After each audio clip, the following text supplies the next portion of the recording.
Hello, my name is Carla Fernandes and welcome to Afrolis Videocast, the place where we listen to Black and racialized women from all over the world.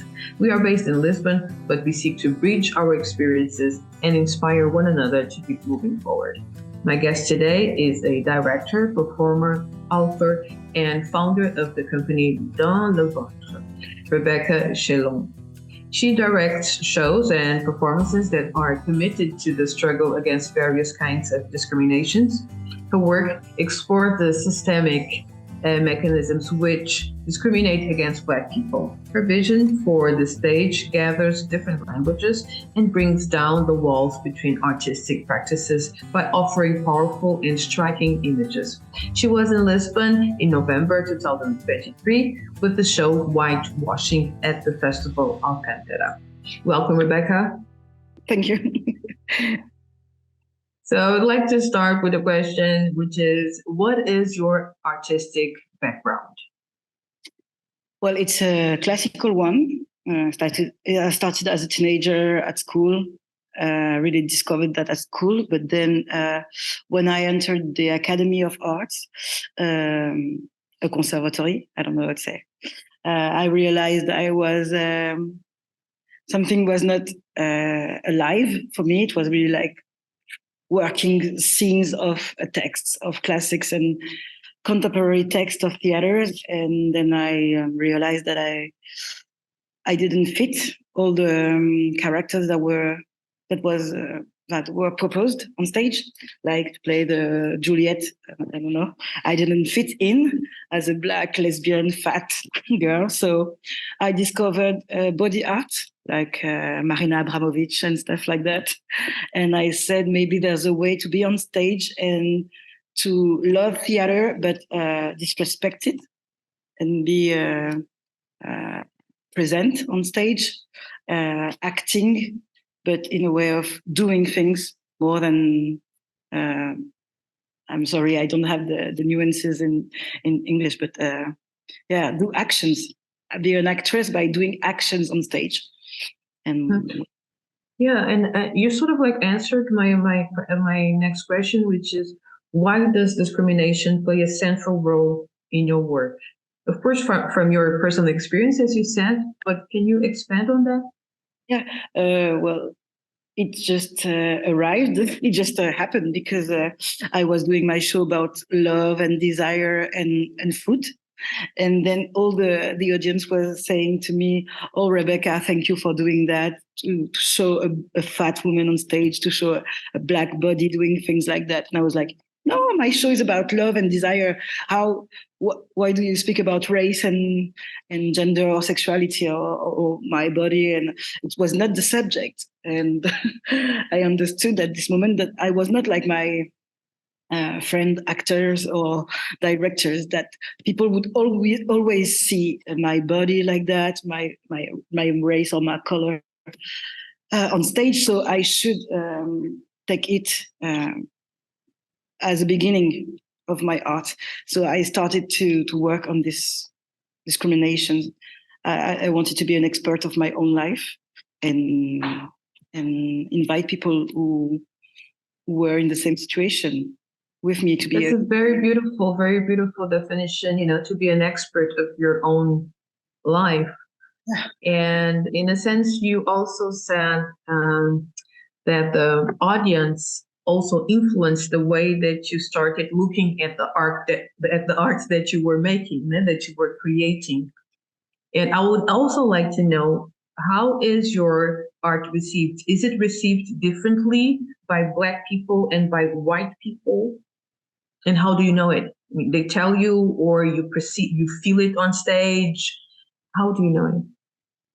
I know now because who comes in the audience. I receive a lot of message from the people who comes to be invited to come to have a, comment say, they want tickets.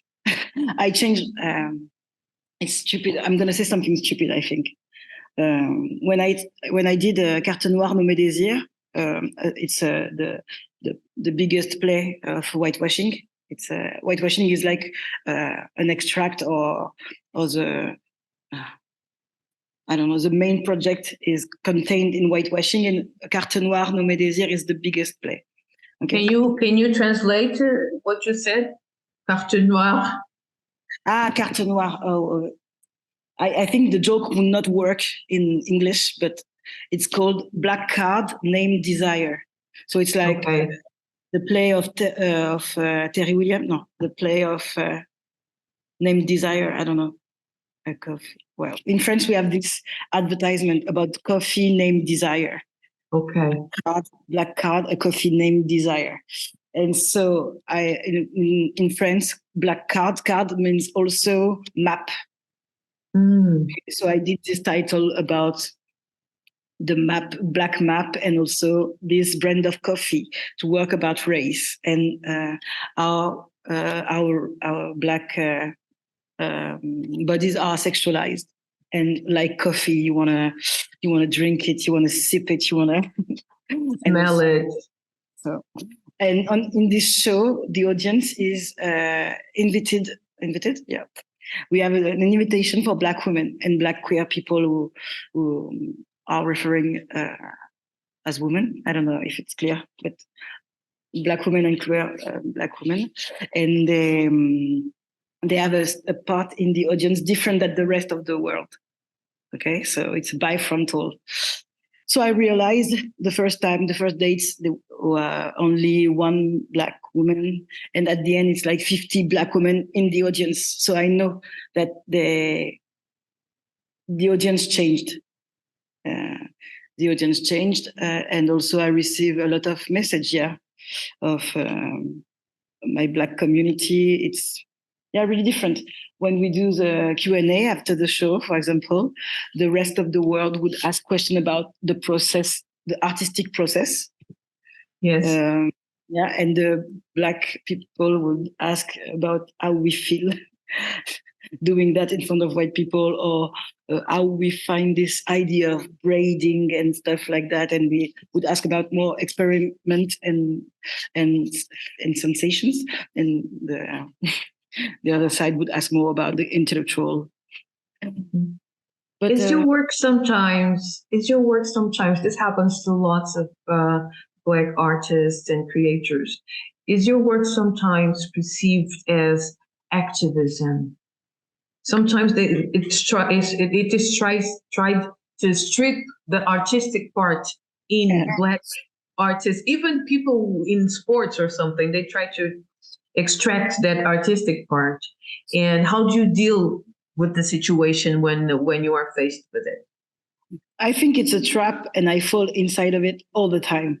Sometimes I'm just explaining everything political or historical in the show, and I forgot that I'm an artist, and I forgot to say, hey, let's talk about my show, about the music, about the text, about the poetry, about arts, and I finish to talk about politics all the time, and I feel like I'm not a politician. I'm not really I think, like, of course I'm some kind of activist, but I don't have time with my life now to really be in the street or in associations and work to change the future. So sometimes they ask me to do this, to be an activist, and I say no, I want to. Well, this summer I had a lot of trouble with my show. When we played my show in the biggest festival of Avignon, there were a lot of reactions, like racist reactions, for the first time in 60 days.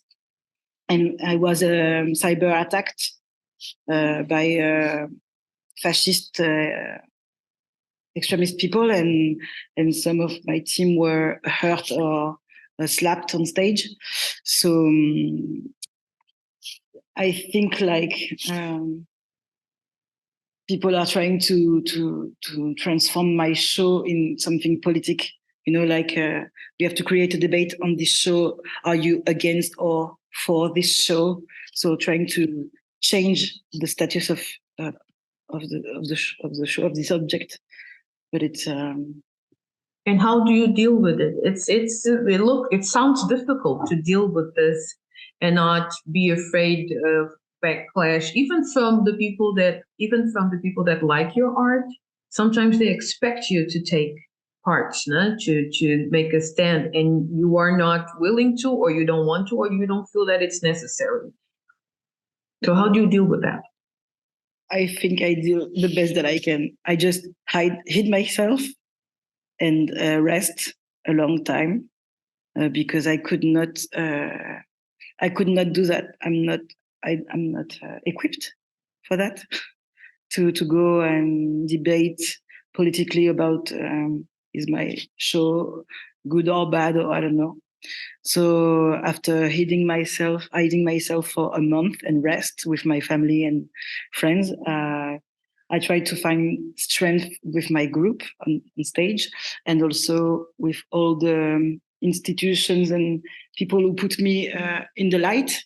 They say, okay, you're our token show. You talk about being lesbian, being black, being woman. You're a perfect show. Let's put you in the light. And then when the light starts to burn, I say, okay, now you help me. So I asked all the. I'm lucky because I know a lot of great thinkers, activists, or I don't know, writers or thinkers that see the light all the time, that are on TV, have books. So I could call them and ask, how do you do when your art or what you build is challenged or abîmé? I don't know what to say. Or they try to kill your object of art. How do you do that? Or your thoughts? How do you do? So I asked a lot of help, and I received a lot of help. Sorry. No, that's beautiful. No, it's beautiful because what you just said is like, it's important to have a good support system, and you're lucky because you have in your close friends and in your artists friends as well. So that's one of the main things that you shared with us. So it's great. And I would also like to know, for you, what are the main characteristics of a good artist as a consumer? Not pointing fingers, but for you, what do you consume as audience? Consume. You said consume? Comment? As a consumer of art, someone that likes art, what do you look in an artist as a consumer of art? It's tough. It's a tough question. I hope I understand it well. You tell me if I go in the wrong way, okay? I feel that as an artist, you should not go on stage, or you should not ask for the attention or take place if you don't have anything to say. And I'm just a bit fed up. It seems stupid like that, but I see a lot of friends who just build things to build and to be to take the money to be visible and stuff. And sometimes I feel like that they don't have the emergency to say something to change things. So for artists, that's the main thing that I would say. And as a consumer of art, I would suggest that we change our point. We ask about our point of view when we watch a show. Who are we when we watch this performance? Who are we, and where the world is at this moment? When you talk, when you're for me, for example, it's not the same 6 years ago. I was not seen the same. I was not receiving the same money or attention. Now, when I see a show, I know, when I consume art, I know who I am in this world. Well, I think it's important. And to deserve. Great, because you mostly, as a consumer and as an artist, you mostly talk about accountability, being responsible for what you put out, and also responsible when you look at a piece of art. Yeah. And to wrap up, I would like you to leave an advice to young Black artists or to whomever you wish, but it's directed, from this position that I'm talking from, is directly mostly to young Black female artists looking to thrive in the art world? Well, when I said to be an expert of your own life, I really mean it. It's like when you have the smallest experiment that you feel it's weird or strange or I don't know, nobody cares. Sometimes you should invest this small thing of your life because it can transform in art in like that. Because when about the braid, for example, well, it's a big thing in Black culture, but sometimes you have a way to treat yourself, to protect yourself, and you don't know that nobody does like that. And this is the special thing you should transform or invest. You're a fan of, you're a huge fan of astrology, and you can also wash your teeth with the two hands. I don't know, something stupid, and you should take that and mix things. Okay, I love astrology, I love the chicken, and I love